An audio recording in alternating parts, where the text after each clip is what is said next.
তারা আচরণবিধি ভঙ্গ করতেছে, তারা আরপিও মানতেছে না, তারা মনে করতেছে যে রাষ্ট্রীয় ক্ষমতায় তারা চলে আসছে এবং ভোটারদেরকে বিএনপির প্রার্থী এটাই বলছে যে আমরা সরকার দল, আমাদেরকে ভোট না দিলে আমাদের প্রচারণার বাইরে যদি কেউ প্রচারণা করে, বিশেষ করে ঘোড়ামার্কা প্রতীকের কোনো লোক আসলে তাদেরকে এলাকায় ঢুকতে দিবেন না, তারা আমাদের দলের লোক না।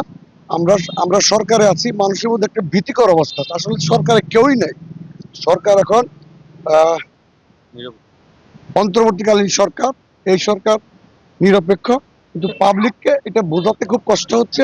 পাবলিক মনে করে আসলে বিএনপি ক্ষমতা, এটাই হলো আমাদের সাধারণ ভোটারদের ক্ষেত্রে সমস্যা হচ্ছে। তারা তাদের নেতাকর্মীরা এটাই বলতে শুরু করেছে যে আমরা ক্ষমতায় আছি, আমাদেরকেই ভোট দেন, ভোট দিলেও আমরা পাস, না দিলেও আমরা।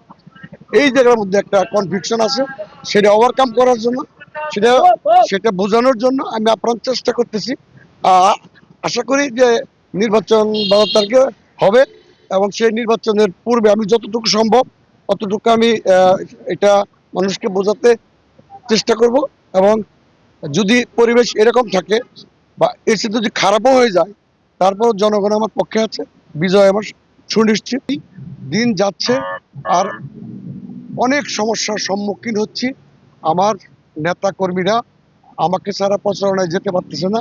আমি প্রার্থী একা কয় জায়গায় যাব, আমি যেখানে যাই সেখানে কোনো সমস্যা খুব একটা হয় না, যতটুকু হয় ততটুকু আমি ওভারকাম করতে পারি।